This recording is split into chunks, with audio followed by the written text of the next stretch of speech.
So, what would a future Palestinian state actually look like? Not just as an idea, but as a concrete plan. Well, a detailed blueprint has been put forward by the Palestinian Prime Minister, and we're going to break down the key parts of it for you, from the immediate humanitarian crisis to the long term vision for a sovereign nation. To really get why this plan is so urgent, you have to understand the human cost. The Prime Minister starts, not with politics, but with a really stark reality check. He points out that even with a ceasefire, people are still dying. This sets the stage for what the plan's #1 priority is: the people on the ground. And the scale of the challenge they're facing, it's just staggering. A mind-blowing 85% of the buildings and infrastructure in Gaza has been wiped out. This isn't just about fixing a few things, it's about rebuilding an entire society, almost from the ground up. So how in the world do you even begin to tackle that? Well, here's the roadmap. The plan is laid out in a really clear sequence. First, you deal with the immediate crisis. Then you build a new government structure, get to work on reconstruction, bring in the neighbors, and finally, you have to deal with the legal framework that underpins everything. Okay, let's dive into that first, and honestly, most critical step. Before you can even think about long-term political solutions, the plan is crystal clear. You have to address the immediate life-or-death needs of the people in Gaza. And the plan frames its priorities in such a human way. The Prime Minister says, look, things like rebuilding universities are obviously vital for the future, but they can wait. What absolutely cannot wait is getting families out of temporary shelters and into a proper place to live. That comes first. And this immediate focus on shelter is really just step one on a much longer journey. The whole plan is designed to play out over a 2-year period. And the ultimate goal? A single, unified, sovereign Palestinian state that brings together the West Bank, Gaza, and East Jerusalem under one government, one legal system, and one security force. So once the immediate humanitarian needs start getting met, how do you actually manage this massive reconstruction effort?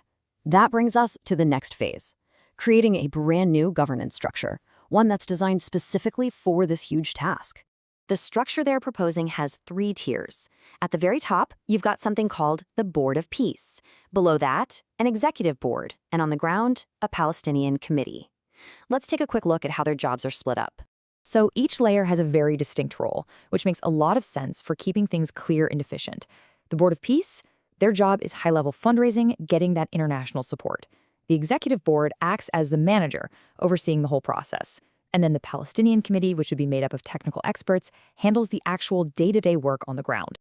All right, with a governance structure in place, the focus can shift to the real nuts and bolts: rebuilding Gaza and, this is crucial, reconnecting it with the West Bank. And here's a really key point. This isn't about starting from absolute zero. The Palestinian Authority already has ministries and agencies with people working in Gaza. So the plan is to revamp and build on these existing institutions, which should hopefully make the whole process a lot more efficient. Now, obviously, an undertaking this huge can't be done alone. The plan relies heavily on international partners. We're talking the UN, the World Bank, the EU. These groups bring not just money, but also critical expertise, since they've already been working on detailed recovery plans for this exact scenario.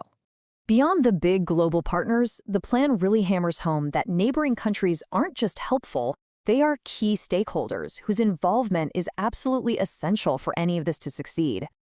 And each neighbor has a very specific, critical role to play. Egypt is vital for access through the border and for reconstruction logistics.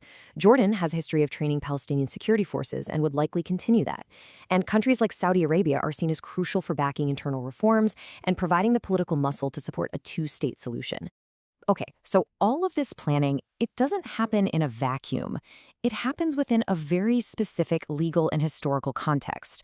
And to really get the challenges, especially the economic ones, we have to talk about the framework that's governed relations for decades, the Oslo Accords. So what are the Oslo Accords? Signed back in the 90s, they're an international treaty. Now, they were only meant to be a temporary 5-year deal. But the Prime Minister argues that until there's a permanent solution, they are still the only official legal framework governing the relationship between Israelis and Palestinians. But here's the thing. There is a massive gap between what the Accords laid out on paper and the reality on the ground today. The agreement called for things like Israeli withdrawal and economic cooperation. The current situation, though, is one of major economic and physical restrictions. A huge part of that tough reality is the economic strain. According to the Prime Minister, Israel is withholding $4 billion in tax revenues that it collects for the Palestinian Authority. That directly hurts the PA's ability to pay salaries and provide basic services. And that financial pressure is made even worse by physical barriers. The UN estimates there are around 1,000 checkpoints scattered across the West Bank, which makes moving around for people and for business incredibly difficult. And it just chokes the economy. And you can see the direct human impact of all this. About 200,000 Palestinian workers who used to have jobs in Israel are now blocked from getting to work. That's a vital source of income that's been cut off for thousands of families and for the West Bank's economy as a whole. So, in response to all of these challenges, both internal and from the international community, the Palestinian Authority says it's tackling these issues head-on. They're rolling out a serious, detailed program of internal reform to try and strengthen their own government and institutions. This reform program is built on 4 main pillars: better financial management, more institutional transparency to fight corruption, strengthening the justice system and rule of law, and modernizing public services. They say that out of 60 specific action items on their agenda, more than half are already done. You know, after all the complex details, the governance, the finances, the logistics, the Prime Minister brings it all back to a simple, fundamental goal. The whole point of this entire massive plan is to get to a place where Palestinians can finally live like everybody else, in freedom and in peace.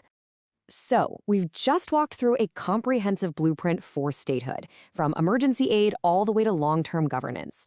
The plan is there, the steps are laid out, but the final and most critical question remains. Can any plan, no matter how detailed, actually overcome the immense political hurdles and the harsh realities that have defined this conflict for generations? That is the challenge that lies ahead.